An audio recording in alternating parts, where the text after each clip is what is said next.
xarunta caafimaadka Maandeeq ee magaalada Garowe waa xarun ay kugu diyaar yihiin dhaqaatiir takhasus cudurrada guud, kaliyaha iyo kaadimareenka iyo waliba dhakhtarka ilkaha oo qalab casri ah isticmaalaya. Maandeeq waxaa diyaar kugu ah Dr. Haadi oo dhakhtar Soomaali ah waxna ku soo bartay dalkaasi Shiinaha, takhasuskiisuna yahay cudurrada guud ee carruurta iyo dadka waaweyn. Sidoo kale waxaa xarunta Maandeeq kugu diyaara Dr. Saalax Casiisi Al Xasan oo ah dhakhtar isagu ku takhasusay kaliyaha iyo kaadimareenka.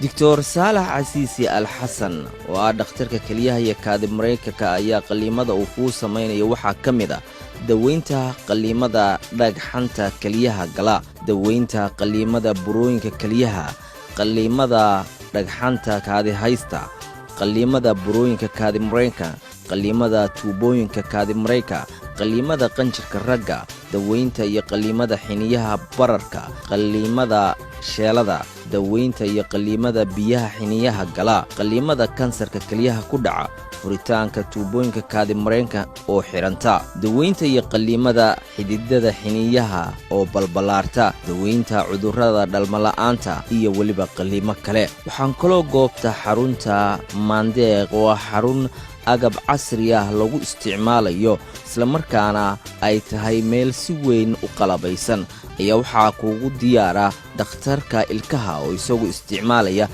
qalab casri oo ka mid tahay raajada ilkaha. Haddaba dhakhtarka ilkaha ayaa isaguna ku qabanaya buuxinta ilkaha, gelinta ilkaha, xiritaanka ilkaha, dhaqitaanka ilkaha, daweynta ilkaha, saaridda ilkaha iyo qaybaha kala gedisan ee daandistuhu qabto.